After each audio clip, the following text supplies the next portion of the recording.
Le vrai courage ne crie pas, il agit. Il y avait, dans un petit village, un jeune garçon nommé Kujo. Il était frêle, discret, et souvent la cible des moqueries des autres enfants parce qu'il avait peur, de tout, du tonnerre, des lézards, des chiens, même de sa propre ombre quand la nuit tombait.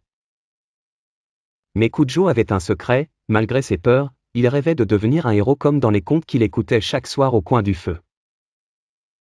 Un jour, une nouvelle terrible secoua le village, le tambour sacré de l'unité avait été volé par le monstre Nguma, qui vivait au sommet de la montagne noire. Sans ce tambour, le village tomberait dans le chaos, car c'est lui qui rythmait les semailles, les récoltes, les cérémonies et les danses. Le chef du village rassembla les plus braves. Personne ne voulut affronter Nguma. Il était énorme, couvert d'écailles de pierre, et son souffle brûlait les arbres. Tous reculèrent. Tous, sauf Kujo.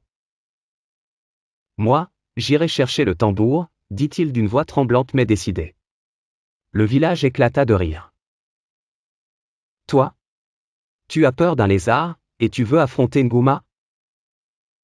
Mais Kujo, cette fois, n'écouta pas.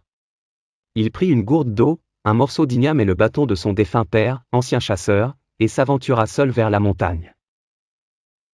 Le voyage fut terrible. Il dut traverser la forêt des serpents sifflants, franchir la rivière des illusions et grimper des falaises coupantes. À chaque étape, la peur le paralysait, mais il avançait malgré tout.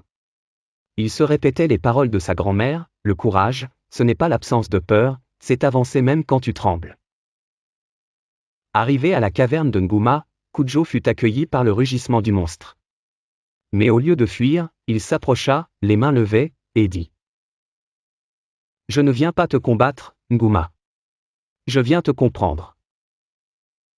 Étonné, le monstre baissa la tête. Aucun humain n'avait jamais parlé ainsi.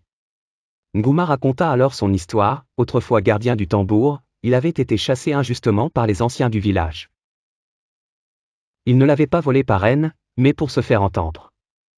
Touché, Kujo promit de transmettre la vérité au village. En échange, Nguma lui remit le tambour. Quand Kujo revint, le village fut stupéfait. Il avait non seulement ramené le tambour, mais aussi une vérité oubliée. Grâce à lui, une réconciliation eut lieu entre le peuple et le monstre gardien. Kujo, autrefois moqué, devint le symbole vivant du courage. On grava son histoire sur les murs du temple, et chaque année, un enfant du village frappe le tambour du courage pour se souvenir que le vrai courage ne crie pas, il agit. Si cette histoire t'a plu, abonne-toi et donne-nous des cœurs.